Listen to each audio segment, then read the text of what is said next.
রাজনীতিবিদ থেকে হয়ে গেলেন একজন পুরোদস্ত খামারি।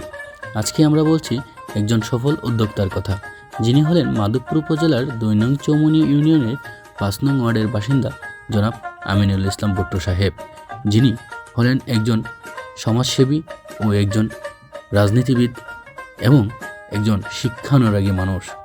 তার সাথে গড়ে তুলেছেন তার স্বপ্নের খামার। তিনি প্রতি বছর তার খামার থেকে গরুর দুধ বিক্রি করে আয় করে থাকেন কয়েক লক্ষ টাকা।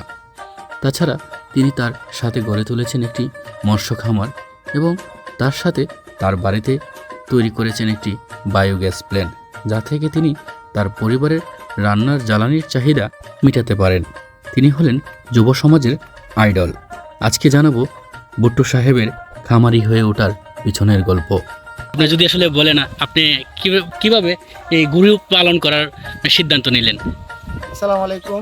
আসলে আমার বাবা একজন অত্র চৌমুহনীর পূর্ব অঞ্চলের মাঝারি ধরনের কৃষক ছিলেন অন্যান্যদের তুলনায়। আমাদের ছোটোকালে আমরা দেখছি অনেকগুলো গরু ছিল এবং গরুর জন্য আলাদা রাখাল থাকতো, আমাদের জমিতে গরু চড়াইতো। তো কালের বিবর্তনে আমাদের এই যখন কৃষিকাজ বাবা বন্ধ করে দিয়েছে, তখন গরু পালাও বন্ধ, গরু দিয়ে হাল চাষ করতো, আবার ধান মারাই করতো। এগুলো আমরা দেখছি অনেক দিন যাবৎ, প্রায় 30 বছর যাবৎ গরু বাড়িতে নাই, ঘরে দুধ খাইতে পারি না। তো সেই দিক চিন্তা করে আমার একটু গরুর প্রতি এমন একটু ঝুঁক ছিল। আমি স্কুল থেকে আইসা যে রাখালদের সাথে মাঠে চলে যেতাম, তারা যে গরু চড়াইতো, আমার কাছে ভালো লাগতো এগুলা। তো সেই দিক চিন্তা করে দুধের চাহিদা পূরণ, ঘরের দুধের চাহিদা পূরণ, পাশাপাশি গরু পালার একটা শখ, সেই দিক চিন্তা করে প্রথমে আমি একটা গাভী কিনি, সিন্ধি জাতের গাভী। এই গাভী থেকে আল্লাহ আমাকে অনেকগুলা গরু দিয়েছে। তারপরে আরেকটা কিনছিলাম জার্সি গরু কুচিপুর থেকে, সেটাও অনেকগুলা গরু আমাকে দিয়েছে ইনশাল্লাহ। সেই গরু থেকে আমি প্রথমে ছোট একটা গরু করি, সেখানে ৫-৬টা গরু হয়েছিল। তখন ওইখানে জায়গা না হওয়াতে পরবর্তীতে বাড়ির পূর্ব দিকে আরও একটা বড় করে গরুর ঘর করি, প্রায় 10 থেকে 12টি গরু রাখা যাবে মিনিমাম। তো সেই গরুর ঘরে আমার ঘর থেকে গরু বৃদ্ধি পেতে পেতে আজ পর্যন্ত আমার প্রায় সবসময় আল্লাহর রহমতে ঘরে কুরবানি দিয়ে এবং 1-2টা বিক্রি করে 10-11টা গরু থাকে সবসময়। কিন্তু আসলে কাকু আমরা দেখলাম আপনি একটা বায়োগ্যাস প্ল্যান করেছেন। হ্যাঁ। মানে বায়োগ্যাসের পেছনে আসলে কতটুকু শ্রম দেওয়া লাগে, আর যদি কেউ চায় আসলে বায়োগ্যাস প্ল্যান করার, আসলে তার আসলে করণীয় কি? সেটা হচ্ছে আমি এটাকে লাকড়ি চুলা এবং যে সিলিন্ডারের গ্যাসের সাথে সমন্বয় করব। এই জন্য এখন সিলিন্ডারের বোতল হচ্ছে মিনিমাম 4-5 জন লোকের একটা বোতল 1 মাস যায় না, আমি যতটুকু জানি। আর আবার এটা বাজার থেকে রিপ্লেস করে আনার একটা থাকে, টেনশন থাকে। সম্ভবত রিক্সা পাওয়া যায় না, নেওয়া খালি বোতল নিতে হয়, আবার বড় বোতল আনতে হয়। এটা হলো একটা সমস্যা। আবার লাকড়ির চুলা একটা সমস্যা হচ্ছে, আপনি লাকড়িতে আগুন ধরাতে অনেক সময় লাগে, ধোঁয়া হয়, যিনি রান্না করে তারও কষ্ট হয়, পরিবেশ নষ্ট হয়, গাছ কাটা লাগে, লাকড়ি কাটা লাগে, নিজের গাছ থাকা সত্ত্বেও লাকড়ি লুক দিয়ে কাটাতে হয়। আমি ওই সিলিন্ডারের বোতল এবং লাকড়ির দিক চিন্তা করে অন্যান্যরা বায়োগ্যাস করছে, সেই দিক দেখে আমি এটা সফলতা দেখে আমি বায়োগ্যাসটা করি। আমার এই বায়োগ্যাস প্ল্যান্টটা করাতে আমার একটু ভুল হয়ে গেছিলো, আমি একটু সবার ছোটোটা করছিলাম।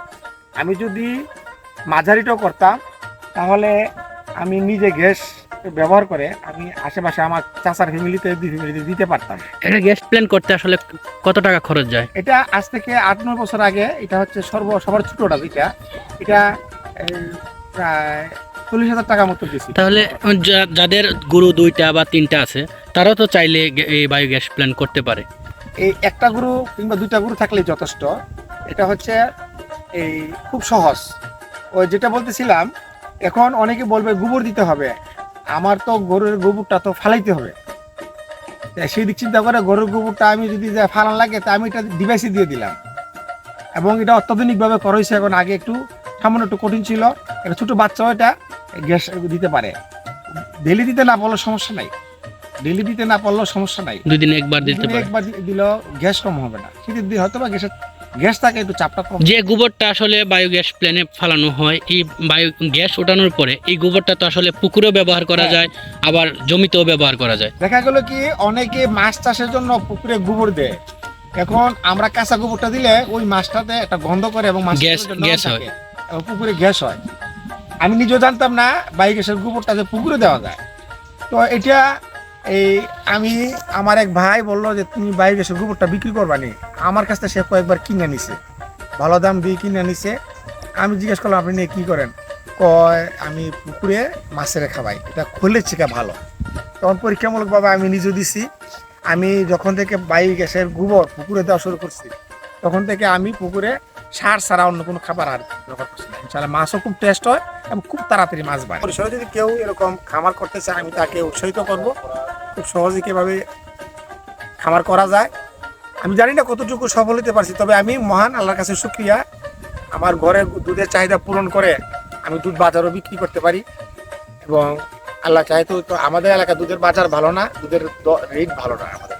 একটা গরু থেকে আসলে কাকু মানে কি পরিমাণের দুধ আসে? যে একটা এটা গরুর উপর নির্ভর করবে, গরু জাতের উপর নির্ভর করবে। অনেকটা ভালো জাতের গরু ভালো দুধ দেয়, একেবারে বেশি ভালো জাত হলে আবার আমাদের এলাকার মানুষ পারবে না, এটার একটু রূপটুক হলে সমস্যা আছে। এমন জাতের গরু কিনতে হবে আমাদের এই এলাকাতে, ক্রস ফিজিয়াম ক্রস, যেটা জার্সি ক্রস, এগুলা আবার শাহিওয়াল, এগুলা দুধে ভালো না। গরু দেখতে সুন্দর, দুধে ভালো না। আমার পরামর্শ থাকবে ক্রস জাতীয় গরুটা হলে দুধের পরিমাণ কম হলো, সেটা রোগবালাইয়ের ভয় নাই, রোগবালাইয়ের ভয় নাই। তো এই দুধও মোটামুটি খারাপ দেয় না আলহামদুলিল্লাহ। বেশি আশা করতে গেলে রিস্ক আছে। ধন্যবাদ কাকুকে। আজকে এই পর্যন্তই, আবার নতুন কোনো কারো সফলতার গল্প নিয়ে আপনাদের সামনে হাজির হব। যারা আমার এই ভিডিওটি দেখেছেন এবং ভালো লেগেছে সবাই অবশ্যই আমার চ্যানেলটি সাবস্ক্রাইব করবেন এবং আমার ভিডিওগুলো দেখবেন এবং ভালো লাগলে শেয়ার করবেন। আসসালামু আলাইকুম।